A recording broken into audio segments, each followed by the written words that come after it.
নমস্কার, আমি doctor Arnab Barma, IQ specialist, gynaecologist.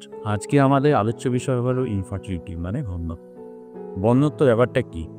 প্রথম যখন কোনো দম্পতি বিয়ে করে, তারপরে তারা নিয়মিত ১ বছর ধরে সহবাস করেন। সে ১ বছর সহবাস হয়ে যাওয়ার পরে যখন তারা সন্তান নেওয়ার চেষ্টা করেন, যদি না আসে তারপর তাদেরকে আমরা বন্ধ্যত্ব বলি। তারা তখন বিভিন্ন জায়গায় বিভিন্ন গাইনোকোলজিস্টের কাছে যান, তাদের পরামর্শ নেন।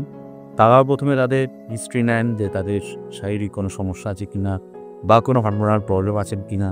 তাদের মধ্যে কিছু কিছু টেস্ট, বিশেষ করে রক্ত পরীক্ষা তাদের করিয়ে নেওয়া হয়, যেরকম থাইরয়েড, ব্লাড সুগার, প্রোডাক্টিভ। এছাড়াও একটা রুটিন আল্ট্রাসোনোগ্রাফি করা হয়। সেই আল্ট্রাসোনোগ্রাফির মাধ্যমে দেখা হয় দুদিকে ডিম্বাশয়ে ডিমের সংখ্যা কত বা সিস্ট আছে কিনা, আর জ্বরের মধ্যে কোনো জন্মগত ত্রুটি আছে কিনা। এছাড়া অনেক সময় জ্বরের মধ্যে অনেক সময় পলিপ বা টিউমারও থাকতে পারে। আর একটা এইচএসসি মানে হিস্টেরোস্যালপিঙ্গোগ্রাফিও করা হয়। হিস্টেরোস্যালপিঙ্গোগ্রাফির মাধ্যমে আমরা জ্বরের দুদিকে দুটো যে নালী আছে বা ফ্যালোপিয়ান টিউব আছে, তাতে কোনো ব্লকেজ আছে কিনা সেটা সম্বন্ধে জানতে পারি। এছাড়াও মহিলাদের আমরা গ্রুপের টেস্টিং করে নেওয়া হয়। আর হাজব্যান্ড ওয়াইফ দুজনের ক্ষেত্রে আমরা ব্লাড গ্রুপ, সেরোলজি মানে এইচআইভি, বিএসএজি ইত্যাদি এরকম কিছু ভাইরাল প্রবলেম আছে কিনা, এবং আমরা তাদের ক্ষেত্রে থ্যালাসেমিয়া এই দুটো টেস্ট করে নিই।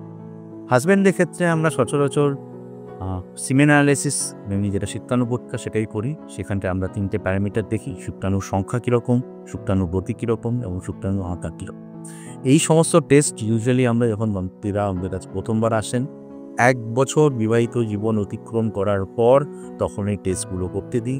এই টেস্টগুলো করার পর তারা যখন আমাদের কাছে আসেন আবার দ্বিতীয়বার পরামর্শ নেওয়ার জন্য, তখন এখানে যদি কিছু প্রবলেম পাই তখন সেগুলোকে রেকটিফাই করার চেষ্টা করি।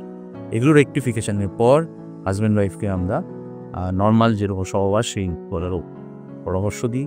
তাতে যদি প্রেগনেন্সি না আসে তখন আমরা উচ্চতর অন্যান্য টেস্টে যাই এবং তখন আইইউআই বা আইভিএফ যে প্রসেসগুলো আছে সেগুলো সম্বন্ধে গাইড করে দিই। তো আজকের জন্য এইটুকুই। যদি আরও বিস্তারিত এই বন্ধ্যত্ব বা ইনফার্টিলিটি সম্বন্ধে জানতে হয় তাহলে অবশ্যই আমাদের কাছে আসুন, আমাদের পরামর্শ নিন। ডেফিনেটলি আমরা আপনাদের সাহায্য করব আপনাদের মা হওয়ার জন্য। আজকের জন্য এইটুকুই। ধন্যবাদ।